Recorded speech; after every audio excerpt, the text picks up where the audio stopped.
About knocked the microphone over. Welcome everybody, it's Russ Curtis. I wanted to do a video, as you've already seen, I've done some on just how to apply theories, some of the major tenets of the theories and how you actually apply that when you're with clients. So this isn't to take the place of, reading the textbook and watching videos. Insoo Berg has got some great videos that I show my classes.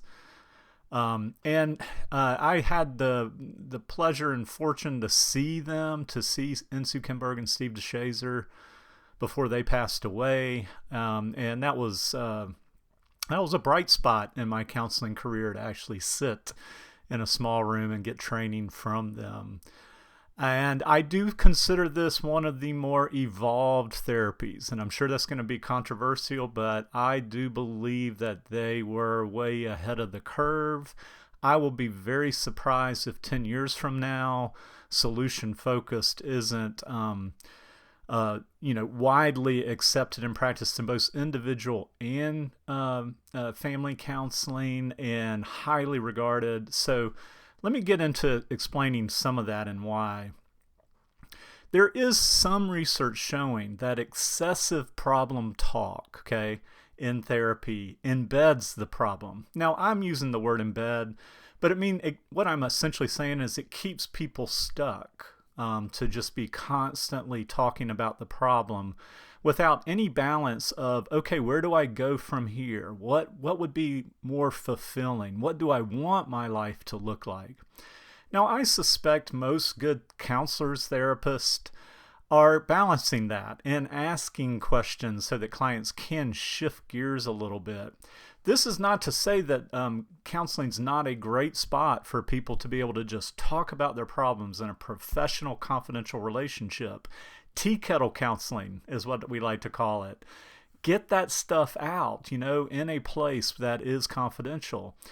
But there is a need for balance, And having worked in mental health and seen folks in there for years and years and years that rarely come with, oh, this is what I want to do, this is how I want to create meaning, it's all about what's going wrong and so forth, I think gets people stuck, and understandably. It's also important that there's research out there. Just look up Lambert and you'll find research that the real change is initiated by clients. Counselors aren't going to force anybody to change. And if we did, it probably wouldn't last very long. So what we want to do as counselors is help increase their vibration, if you will. Now, if you've watched any of my other videos, you know that it's hard for me not to talk about the energetic aspects of healing and helping. And if you're constantly talking about and thinking about the problems, you are probably lowering your energy to do anything. You could say lowering your vibration, if you will. So one of the things I think that makes solution focus so evolved is that it does help increase vibration so alternatives can be understood. There's a part of me that wants to start talking about some of Barbara Fredrickson's research right now with doing loving kindness meditation and how that even increases our peripheral vision, which is a nice kind of analogy, except it's real, for opening our mind, maybe igniting more neural networks to fire together and create more cohesion.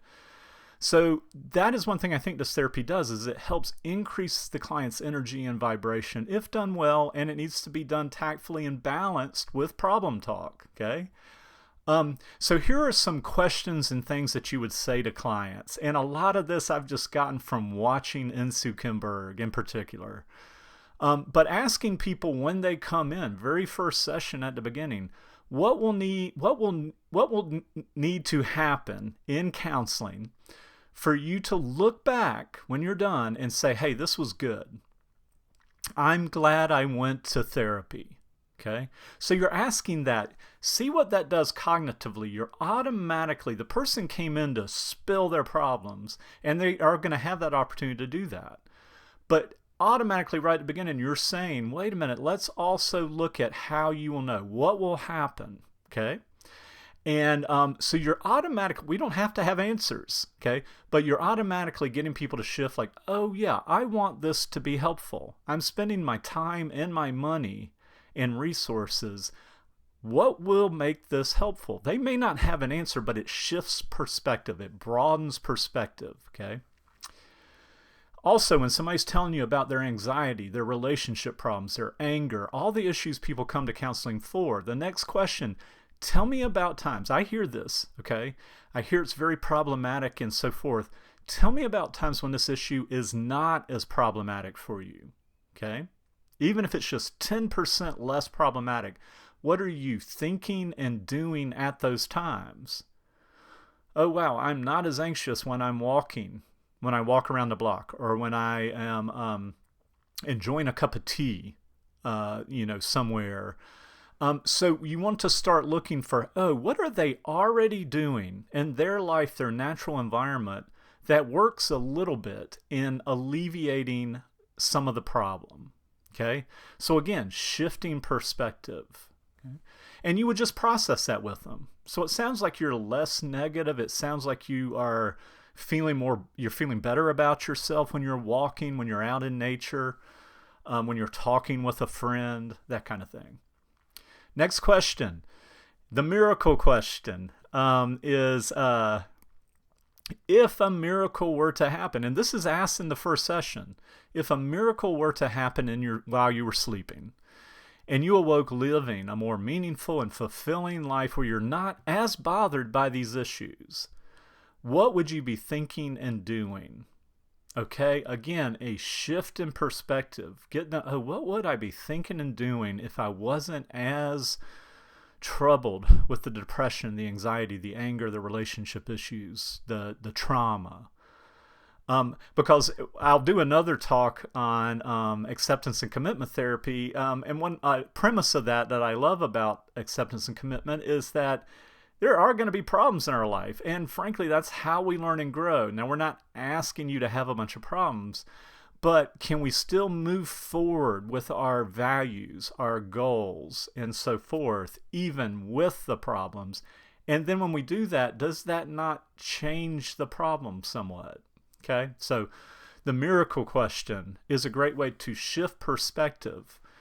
And then the last one, and I love this, and I did not get this from Insoo and Berg, but it was actually at the same conference. But somebody was talking about life chapters and asking people, you know what, I've listened to your story, what you're presenting, and I want to listen more. What I'm hearing is chapter 1 of your life, or whatever chapter, was really hard. Okay, you experienced a lot of stuff. What would you like chapter 2 to look like? Okay, why don't we begin today writing what chapter 2 will look like? And writing, is a metaphor, but why don't we start beginning envisioning what chapter 2 would look like if that was to create a meaningful and fulfilling chapter 2, something better than chapter 1. Okay, so again, I do believe solution-focused therapy is one of the more evolved premises of helping people heal. I think it's very advanced. If you see this as a Band-Aid or saying, oh my gosh, I can't hear people talk about problems, then you've got this wrong. And so please go back to the text. I did something wrong in trying to explain it. That's not what it's about, okay?